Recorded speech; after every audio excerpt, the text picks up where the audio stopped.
CM Pushkar Singh Dhami भ्रष्ट और लापरवाह अधिकारियों पर सख्त नजर आ रहे हैं। चमोली के थराली में वैली ब्रिज गिरने के मामले में धामी सरकार ने बड़ी कार्रवाई करते हुए 3 इंजीनियर्स को सस्पेंड कर दिया। लापरवाह कर्मचारियों को सीएम ने कड़ी चेतावनी देते हुए कहा है कि विकास कार्यों में किसी भी प्रकार की लापरवाही बर्दाश्त नहीं की जाएगी और जो ऐसा करेगा उस पर सख्त कार्रवाई होगी। सीएम ने वैली ब्रिज के गिरने से हुए नुकसान की भरपाई ठेकेदार से वसूलने के आदेश दिए हैं।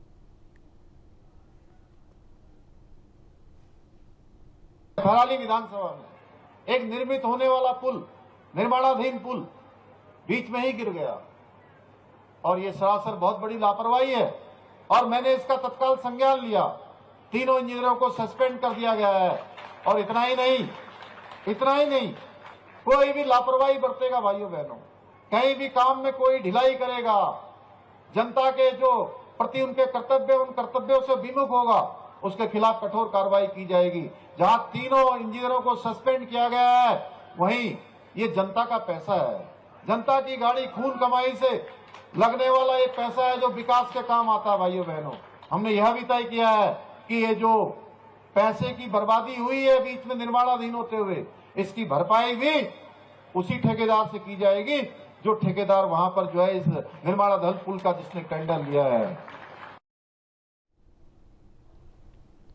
भारत की सबसे महत्वाकांक्षी रेल परियोजनाओं में से एक ऋषिकेश कर्णप्रयाग ब्रॉडगेज के पैकेज 2 की अंतिम सुरंग का ब्रेक थ्रू सफल हो गया है। उत्तराखंड राज्य में L&T कंपनी के जरिए ब्रेक थ्रू सफलतापूर्वक पूरा कर लिया गया है। पैकेज 2 में महत्वपूर्ण सुरंगें शामिल है जो कठिन पर्वतीय भूभाग शिवपुरी से गुल्लर होकर व्यासी में निकलती है, जिनमें जटिल भूगर्भीय परतें, अत्यधिक ओवरबर्डन और भूकंपीय गतिविधि वाले क्षेत्र शामिल हैं। इस उपलब्धि को कई चुनौतियों को पार करते हुए हासिल किया गया, जिनमें कठिन चट्टानी संरचनाएं, भूमिगत जल का रिसाव और अत्यधिक प्रतिकूल मौसम की स्थितियां शामिल थी।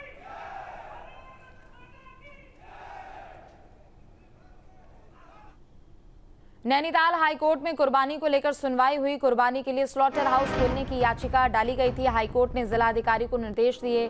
डीएम को 24 घंटे में फैसला लेने के निर्देश दिए गए। पॉल्यूशन कंट्रोल बोर्ड ने स्लॉटर हाउस को बंद किया था। तो नैनीताल हाईकोर्ट में कुर्बानी को लेकर सुनवाई हुई। बता दें कि कुर्बानी के लिए स्लॉटर हाउस खोलने की याचिका डाली गई थी और इस पूरे मामले को लेकर हाईकोर्ट ने सुनवाई करते हुए जिलाधिकारी को निर्देश दिए। डीएम को 24 घंटे में फैसला लेने के निर्देश दिए गए। पॉल्यूशन कंट्रोल बोर्ड ने स्लॉटर हाउस को बंद किया था। वहीं उत्तराखंड हाईकोर्ट ने मसूरी में माल रोड से पुस्तकालय तक जाने वाली सड़क के बीच नगर निगम के निर्माण कार्य पर रोक लगा दी है। ये निर्माण कार्य विवादित स्थल पर यातायात बाधित करने का कारण बन सकता है। मसूरी निवासी प्रदीप शाह के द्वारा दायर जनहित याचिका पर सुनवाई करते हुए कोर्ट ने नगरपालिका को 3 सप्ताह में जवाब देने के निर्देश दिए हैं। अगली सुनवाई 3 सप्ताह बाद होगी।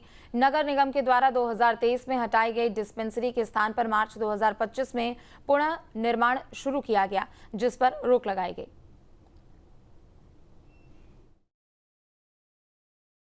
इस पर जो है माननीय उच्च न्यायालय में प्रदीप शाह जो मसूरी के एक रहने वाले हैं, उन्होंने एक जनहित याचिका दाखिल करी और उस जनहित याचिका में इस बात को पॉइंट आउट किया कि कैसे ट्रैफिक की समस्या हो रही है मसूरी में। नैनीताल में भी जो है माननीय उच्च न्यायालय ने दिशा निर्देश दिए, तो मसूरी में गलत हो रहा है और इस पर्टिकुलर बॉटलनेक पर एक्शन लेना चाहिए। तो माननीय उच्च न्यायालय ने सभी पक्षों को सुनते हुए स्थगन आदेश पारित किया है और जो निर्माण हो रहा था मॉल रोड और लाइब्रेरी को जोड़ते हुए मसूरी में पोस्ट ऑफिस के पास, उसको स्टे कर दिया है और नगर पालिका से प्राइमा फेसाई ये कहा है कि वो कोई अन्य जगह देखे और उनको 3 सप्ताह का समय भी दिया है कि वो अपना जवाब दाखिल करें और मामले की अगली सुनवाई 3 सप्ताह बाद निश्चित की गई है। तो सीएम धामी का नैनीताल दौरा रहा। बास्केटबॉल कोर्ट का उद्घाटन उन्होंने किया। खेल प्रतिभाओं को मिलेगी नई उड़ान, युवाओं को खेलों से जुड़ने का आह्वान किया है। खेलों को बढ़ावा देने के लिए इसे बड़ा कदम बताया। आधुनिक सुविधाओं से लैस बास्केटबॉल कोर्ट। तो सीएम धामी नैनीताल के दौरे पर रहे और यहां इस दौरान क्रिकेट कप प्रतियोगिता के समापन समारोह में सीएम धामी शामिल हुए। इस दौरान उन्होंने बास्केटबॉल कोर्ट का भी उद्घाटन किया है। बता दें कि खेल की दिशा में इसे एक बड़ा कदम बताया। सीएम धामी ने कहा कि खेल प्रतिभाओं को इससे नई उड़ान मिलेगी। मैं पिछली बार आया था तो यहाँ पर प्रातःकाल मुझे बहुत सारे खिलाड़ियों ने बास्केटबॉल का ये कोर्ट बनाने के लिए उन्होंने कहा था और आज बास्केटबॉल का यहाँ पर कोर्ट बन गया है। अभी इसमें सिंथेटिक कोर्ट की बात लोग कर रहे हैं तो हम उस पर भी विशेष रूप से ध्यान देंगे। 2 करोड़ रुपए की धनराशि का यहाँ पर प्रावधान किया गया है जिससे कि ये पूरा परिसर ठीक प्रकार से डेवलप हो जाए और मां नैना देवी को जाने वाला जो परिसर है और ये रास्ता है, मानसखंड मंदिर माला मिशन के तहत इसको सम्मिलित किया गया है। 12 करोड़ रुपए की धनराशि से इसमें काम हो रहा है और आगे चलकर जो भी इसमें धनराशि की आवश्यकता होगी, हमारा प्रयास है कि ये पूरा डीएसए का ये परिसर भी और ये नैना देवी का परिसर भी, आने जाने वाला मार्ग भी सब बहुत अच्छा हो। और तो वहीं कर्णप्रयाग के दौर पर सीएम धामी, सीएम ने शहीद को श्रद्धांजलि दी है। शौर्य महोत्सव का दीप प्रज्वलित किया सीएम धामी ने। सीएम ने तिरंगा यात्रा में भी हिस्सा लिया।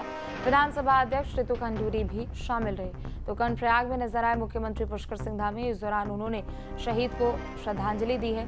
साथ ही जिस शौर्य दिवस का आयोजन यहाँ पर किया गया था उसमें सीएम पहुंचे और दीप प्रज्वलित कर कार्यक्रम का शुभारंभ उन्होंने किया। सीएम ने तिरंगा यात्रा में हिस्सा लिया और विधानसभा अध्यक्ष भी इस दौरान मौजूद रहे।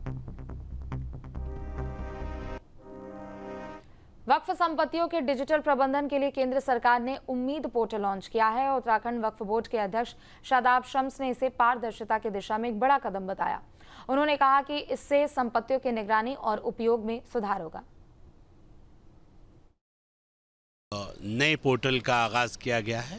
उस नए पोर्टल को उम्मीद पोर्टल का नाम दिया है, जो सेंट्रल लेवल पे एक्ट करेगा और उसके अंदर तमाम जो भी वक्फ की संपत्तियां हैं हर स्टेट की, वो मुतवल्लियों के माध्यम से उस पर दर्ज करी जाएंगी। आज से उम्मीद पोर्टल लॉन्च किया जा चुका है माननीय मंत्री जी के द्वारा और 6 माह के भीतर सारी वक्फ संपत्तियों को ऑनलाइन करना अनिवार्य कर दिया गया है।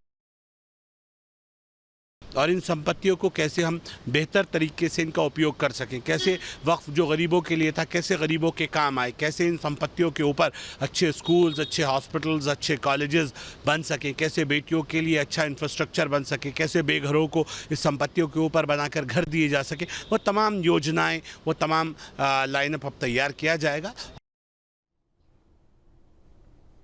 तो वहीं पूर्व मुख्यमंत्री हरीश रावत का सरकार पर हमला देखने को मिला। कांग्रेस ने सरकार के जश्न पर सवाल उठाए हैं। हरीश रावत का कहना है कि बीजेपी अपनी विफलताओं का उत्सव मना रही है। तरक्की का श्रेय जनता को, सरकार को नहीं। तीसरी अर्थव्यवस्था बनने के दावे खोखले हैं।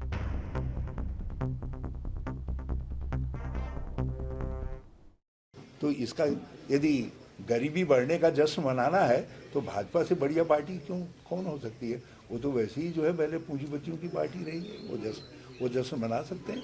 बल्कि कुछ दिन इंतजार करेंगे, तब तक जिस तरीके से अंबानी को पब्लिक सेक्टर सौंपा जा रहा है, कुछ दिनों के बाद अंबानी जी हो सकता है दुनिया के नंबर एक हो जाए। उस दिन सेलिब्रेट कर लें। दोनों सेलिब्रेशन साथ साथ कर सकती है भाजपा। जहाँ भक्ति है हर शब्द में, कथाओं में छुपे हैं दिव्य रहस्य और ज्योतिष देता है जीवन को दिशा। धर्म से जुड़ी हर बातों को जानने के लिए हमारे चैनल स्तुति को सब्सक्राइब करें। चैनल पर जाने के लिए इस लिंक पर क्लिक करें।